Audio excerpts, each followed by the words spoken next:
የአፋሩ ግጭትና ልብ አድርጉልኝ። ቀጣይ ምን ሊፈጠር ይሆን?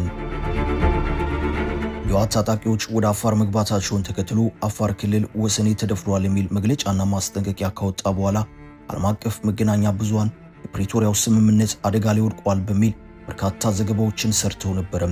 ዘገባዎቹ የሰላም ስምምነቱ ተጥሷል ሲሉ የገለጹት ህወሓት በአፋር ክልል ውስጥ ገብቶ ጥቃት ፈጽሟል ከሚል ምክንያት ጋር ነበር። እናም ህወሓት የፕሪቶሪያውን የሰላም ስምምነት ጣሰ የሚል መረጃ በዓለም አቀፉ ማህበረሰብ ጆሮ ገባ። ይህ ለህወሓት አደገኛ ውጤት እንደሚያመጣ ዲፕሎማሲን የሚረዳ ያውቃል። ጦርነት ማን ምን አደረገ ከሚለው ይልቅ ማን ጦርነቱን ጀመረው የሚለው ለዓለም አቀፍ ህጎች ቀድሞ የሚጠየቅ ጥያቄ ነው። ህወሓት ቀድሞ ጥቃት ከከፈተና ስምምነቱን ከጣሰ ከዚያ በኋላ ለሚፈጠረው ማንኛውም ነገር ተጠያቂ ይሆናል ማለት ነው። ታዲያ ከዚህ ክስተት በኋላ ህወሓት ታጣቂዎቹ በፌዴራሉ መንግስት በድሮን ተመቷል የሚል ክስ ለዓለም አቀፉ ማህበረሰብ አሳውቋል። ለተመድና ለሌሎች ዓለም አቀፍ ተቋማትም ደብዳቤ አስገብቷል። መንግስት እስካሁን የሰጠው ምላሽ የለም። ልብ አድርጉልኝ የሚሉ ክሶች በዝተዋል። ከህወሓት በኩል የሚወጡ መግለጫዎች የኢትዮጵያ ፌዴራል መንግስት የድሮን ጥቃት ፈጽሞብኛል፣ ስምምነቱን ጥሷል የሚል ሆኗል። እነዚህ የልብ አድርጉልኝ ክሶች ቀጣይ ለሚፈጠረው ምን ይነግሩናል? መልካም ቆይታም።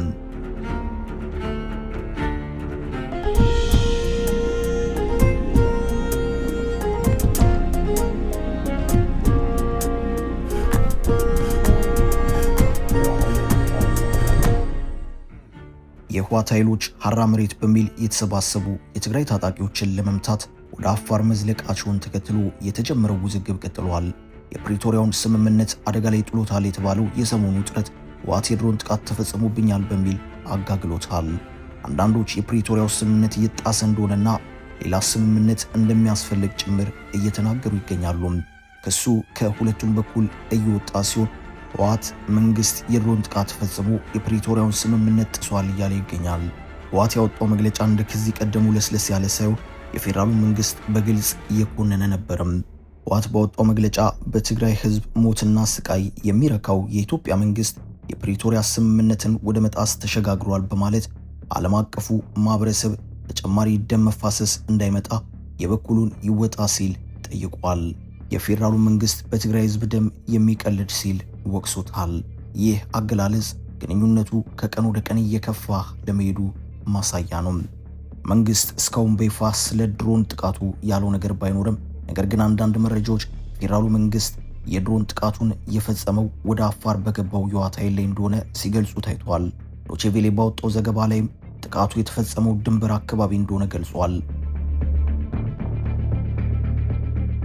የጀርመን ድምጽ በዘገባው የኢትዮጵያ ፌዴራል መንግስት ኃይላት በትግራይና አፋር ክልሎች አዋሳኝ አካባቢዎች በትግራይ ኃይሎች ላይ በድሮን ጥቃት ፈጽመዋል በማለት ህዝባዊ ወያነ ሓርነት ትግራይ ወንጀሉን ገልጿል።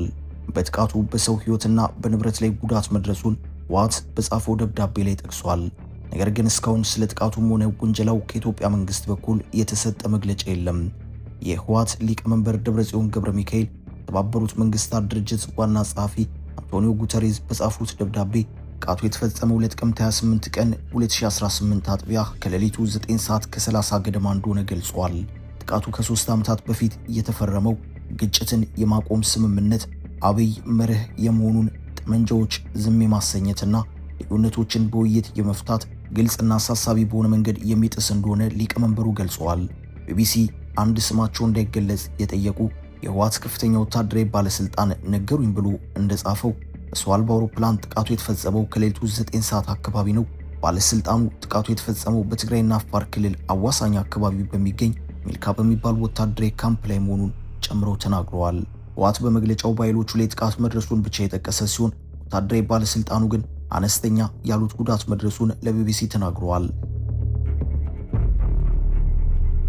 ህወሓት በወጣው መግለጫ በትግራይ ህዝብ ሞትና ስቃይ የሚረካው የኢትዮጵያ መንግስት የፕሪቶሪያ ስምምነትን ወደ መጣስ ተሸጋግሯል በማለት ዓለም አቀፉ ማህበረሰብ ተጨማሪ ደም መፋሰስ እንዳይመጣ የበኩሉን ይወጣ ሲል ጠቅሷል።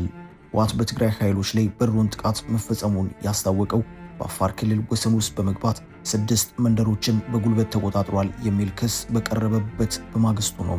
የአፋር ብሔራዊ ክልላዊ መንግስት ከዚህ ጥቃት ቀደም ብሎ ባለፈው ረቡዕ ባወጣው መግለጫ የህወሓት ቡድን በክልሉ ዞን 2 ውስጥ በሚገኙ በንጹሃን የአፋር አርብቶ አደሮች ላይ የከባድ መሳሪያ ተኩስ በመክፈት የፕሪቶሪያ ስምምነትን በግጭት አዋጅ በግልጽ አፍርሷል በማለት ወቅሶ ነበረም።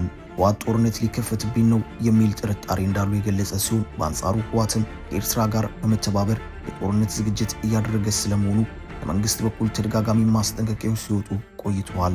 በማህበራዊ ሚዲያዎች ህወሓት የቀበራቸውን መሳሪያዎች እያወጣ ነው የሚሉ ያልተጣሩና ያልተረጋገጡ ምስሎች እየተዘዋወሩ ይገኛል።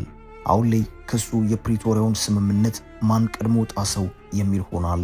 ህወሓትን ያልጣስኩም የሚል ደብዳቤ ለዓለም አቀፍ ተቋማት እያስገባ ይገኛል።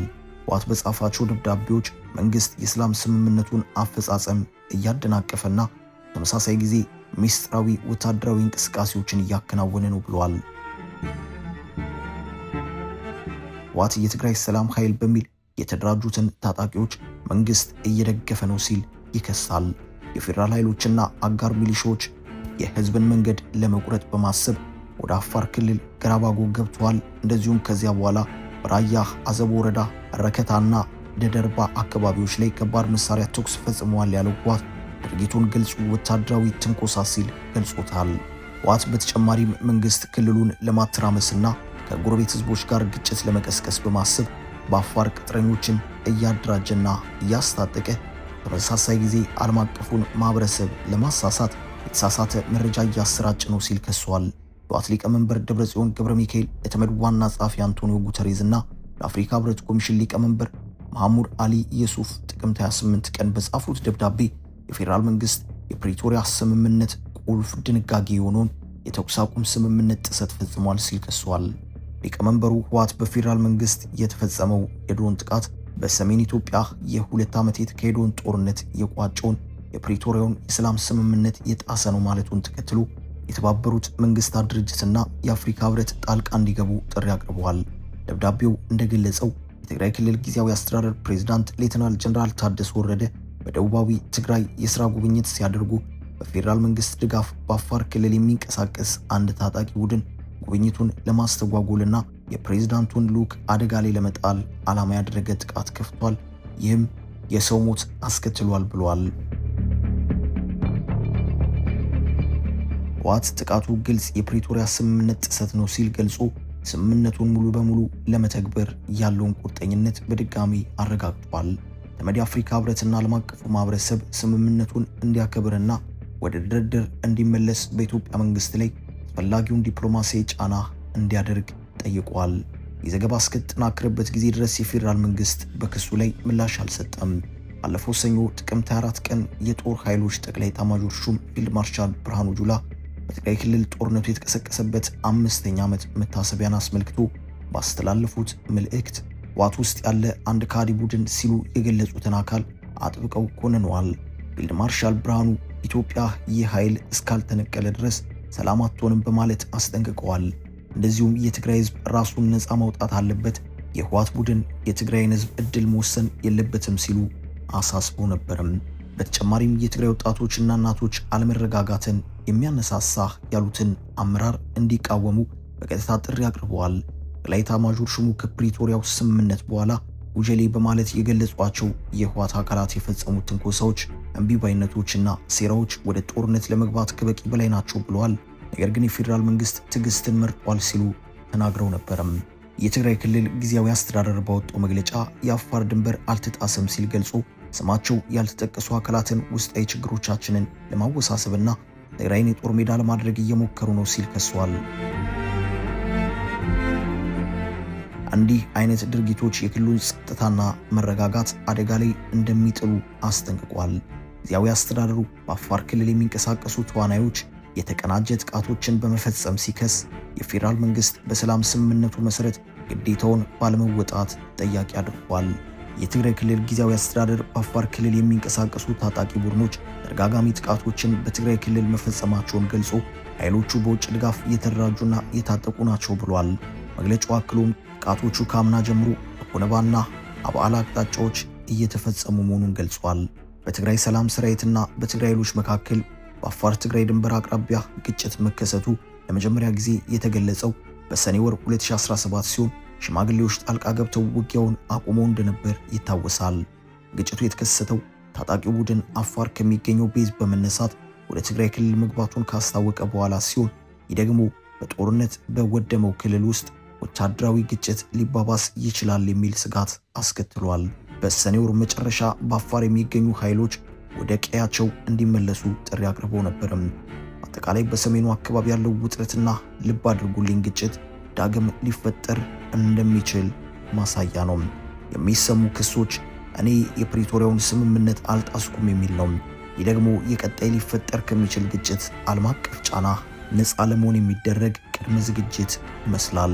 ምክንያቱም ጦርነቱን ማን ጀምረው የሚል ጥያቄ እጅግ ወሳኝና ከግጭቶች በኋላ ሊነሱ የሚችሉ ጫናዎችን መፍቻ ነው። ጦርነትን የጀመረው አካል ሁሌም መጨረሻ ላይ ተጠያቂ ይሆናል። አበቃን። ሰላም ለሀገራችን ይሁን። ሰናይ ጊዜን ተመኘን።